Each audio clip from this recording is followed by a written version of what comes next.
सोचें किसी घर में बच्चा पैदा हो लेकिन घर वालों में खुशी की जगह हैरत और कंफ्यूजन हो क्योंकि बच्चे की जिन्स वाज़ेह नहीं। और ऐसे बच्चे जब बड़े होते हैं तो उनकी ज़िंदगी भी आसान नहीं होती।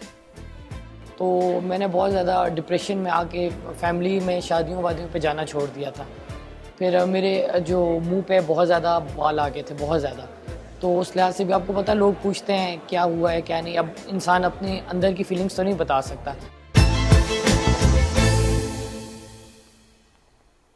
मेरा नाम आलिया नाज़की है और आप सरबीन देख रहे हैं, वो प्रोग्राम जिसमें हम उन कहानियों को समझने की कोशिश करते हैं जो आपके लिए अहम है।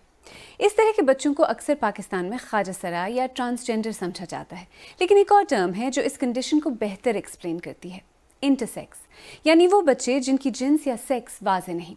आज प्रोग्राम में इसके मुख्तलिफ पहलुओं को समझने की कोशिश करेंगे, लेकिन आए पहले आपकी मुलाकात एक ऐसे शख्स से कराते हैं जो पैदाइश के वक्त इंटरसेक्स थे। उनके घर वालों ने उन्हें एक लड़की की तरह बड़ा किया, लेकिन वो उनकी असल आइडेंटिटी नहीं थी।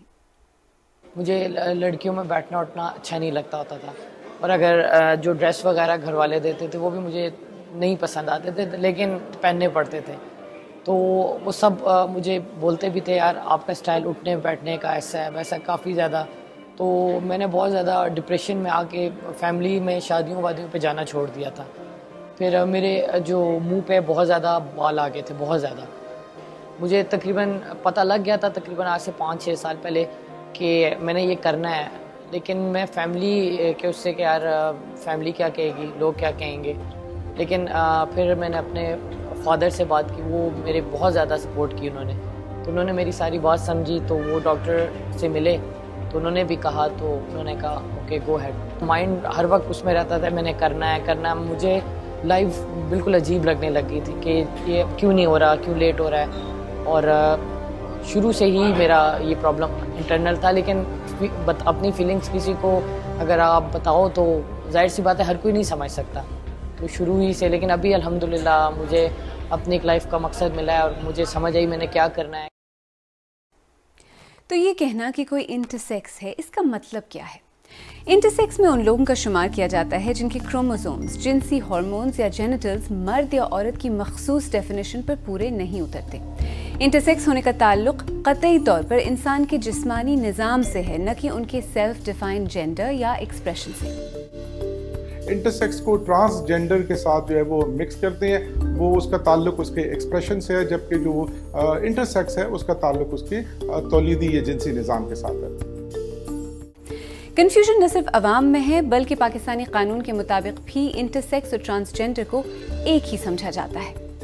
अगर हम transgender person protection of right act 2018 की बात करें तो पाकिस्तानी कानून में इंटरसेक्स और ट्रांसजेंडर को एक ही अम्ब्रेला के नीचे जो है वो डिफ़ाइन किया गया है। लेकिन जो आलमी मयारात हैं जिससे आलमी तंजीमों ने हुकूमत पाकिस्तान को 2018 में भी बनाया था कि जो तशरीह की जा रही है वो दुरुस्त नहीं है। तो आए इंटरसेक्स और ट्रांसजेंडर के दरमियान ये जो बज़ाहिर कन्फ्यूजन है इसे दूर करते हैं। इन दोनों में आखिर फ़र्क क्या होता है? ख्वाजा सरा अफराद यानी कि ट्रांसजेंडर या मुतजन्नस अफराद वो हैं जिनके बर्थ डॉक्यूमेंट पे जो जिन्स लिखी गई है और उनकी जो ज़ाती जिन्स की पहचान है, अपनी रूह को लेके, अपनी साख्त को लेके, अपनी सिन्फ को लेके, इनमें फ़र्क है। यानी कि अगर मेरे बर्थ डॉक्यूमेंट पे एम लिखा गया हो और मैं ये वाली बात बताऊँ कि मैं एम नहीं हूँ, मैं एक ख्वाजा सरा हूँ, मेरे अंदर औरतों की और मर्दों दोनों की रूह मौजूद है या जनाना रूह मौजूद है, तो मैं ट्रांसजेंडर हूँ। इसका मतलब ये नहीं है कि मैं इंटरसेक्स भी हूँ। बिल्कुल इसी तरह ऐसे अफराद जो कि इंटरसेक्स हैं, ज़रूरी नहीं है कि वो ट्रांसजेंडर हों।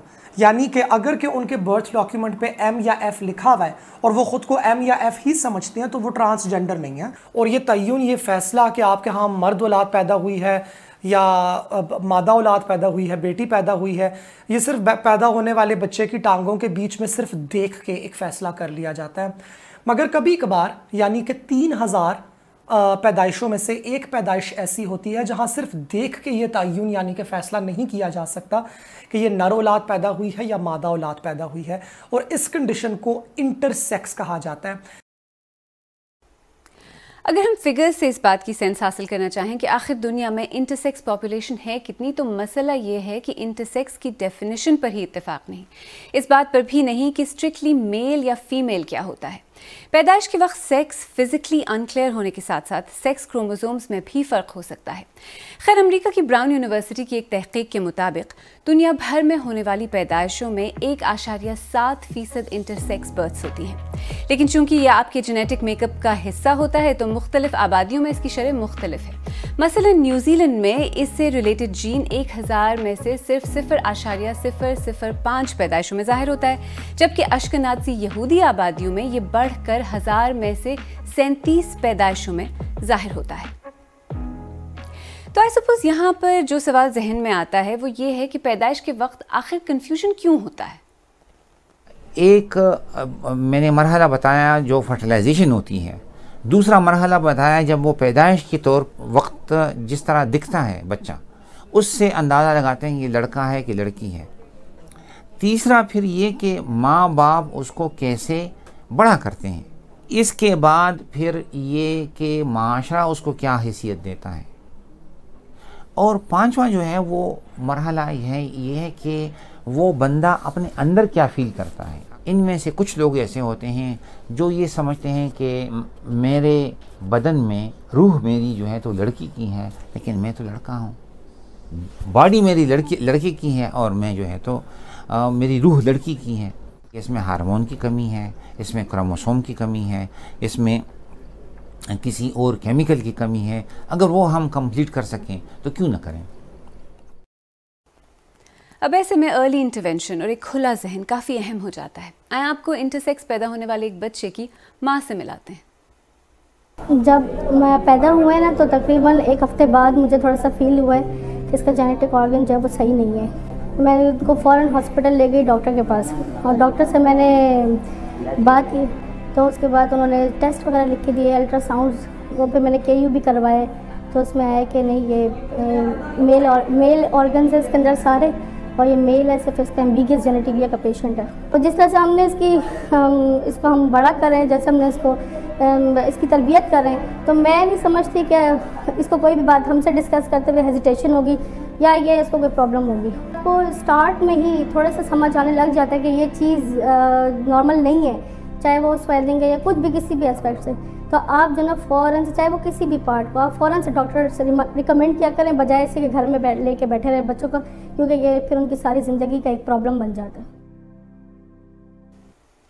अब अगर पाकिस्तान में इंटरसेक्स केसेस की बात करें तो एक लिमिटेशन ये है कि इनके बारे में अलग से फिगर्स नहीं हैं और इन्हें ट्रांसजेंडर्स के साथ ही काउंट किया जाता है। ट्रांसजेंडर्स के बारे में हमारे पास कुछ मजमूई फिगर्स ज़रूर हैं। पार्लियामेंट में दिए गए फिगर्स के मुताबिक मेडिकल रीजंस या ख्वाजा सर अफराद की जानिब से दरख्वास्त पर जुलाई 2018 से जुलाई 2021 के दौरान जिन अफराद की जिन्स तब्दील की गई उनकी तफसील भी हमारे पास है।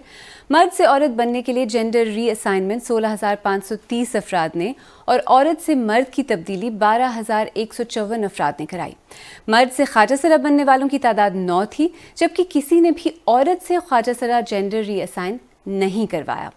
21 अफराद ने ख्वाजा सरा से मर्द और 9 ने ख्वाजा सरा से औरत बनने का फैसला किया, यानी 3 बरसों में 28,723 अफराद ने जेंडर रीअसाइनमेंट करवाई। शायद यहाँ एक अहम सवाल ये भी है कि अगर किसी के यहाँ इंटरसेक्स बच्चा पैदा हो जाए तो क्या किया जाना चाहिए। मुझे अभी तक कोई ऐसा माँ बाप नहीं मिला यहाँ पे जिन्होंने कहा कि नहीं हम इस बच्चे को उस वक्त तक रखेंगे जब तक ये खुद फैसला ना कर ले। 18 साल अगर बच्चे ने खुद फैसला करना है, माँ बाप ने फैसला करना है, तो फिर हमारी कोशिश ये होती है कि हम इसकी तमाम सर्जरियाँ 5 साल की उम्र से पहले ख़त्म कर लें। 5 साल की उम्र में बच्चा स्कूल में दाखिल होता है। 5 साल की उम्र के बाद जो भी सर्जरी होती है वो बच्चे को याद रहती है। जब बच्चे को ये जहन में उसके एक चुभन रह जाए कि मेरे इस अज़्व तनासल में कोई फ़र्क है, इसीलिए तो उसकी सर्जरी हुई थी, तो वो फिर सारी उम्र एक साइकोलॉजिकल रैक बना होता है।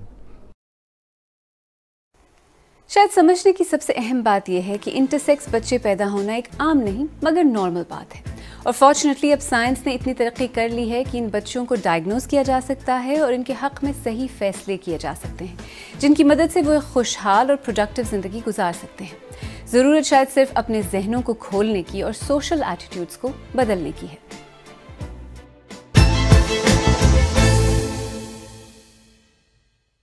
अगर आपको हमारा प्रोग्राम पसंद आया तो हमारे YouTube चैनल को सब्सक्राइब करें, बेल आइकॉन पर क्लिक करें और प्रोग्राम का लिंक अपने दोस्तों के साथ शेयर करें। और आप सरबीन की पुरानी किस्सें देखना चाहें तो यहाँ क्लिक करके भी देख सकते हैं।